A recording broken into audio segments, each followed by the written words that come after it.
嗱，我哋只要揾到呢個車身 number， 跟住咧車主你要上身㗎。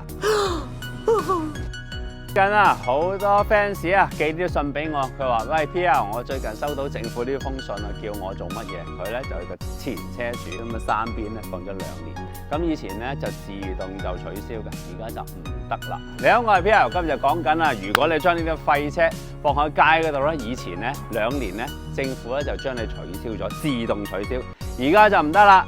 你只有2個選擇，一你架車就重新出牌。揾我哋同你搞過，重新去西草灣嗰度做大驗。第二個攞個劏車紙將佢註銷咗啊！咁只有呢2個辦法。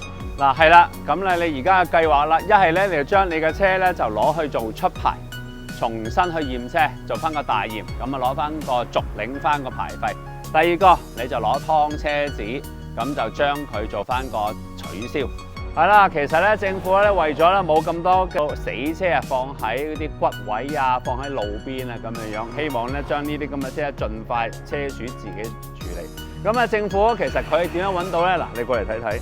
咁一般咧你見到呢啲咁嘅車咧，其實有個車架號嘅。呢個車架號咧，其實運輸署有晒 record 嘅，一查出嚟其實咧就會寄封咁嘅信話俾你知，俾啲歹徒啊係咁撞咗，咁啊上你身㗎。咁所以係啦，奉政府預啊呢啲咁嘅塞車，無論係私家車、電單車，車主嘅責任，將佢一係就將佢重生，一係就將佢死亡證 certify 佢。係，我係 Pierre。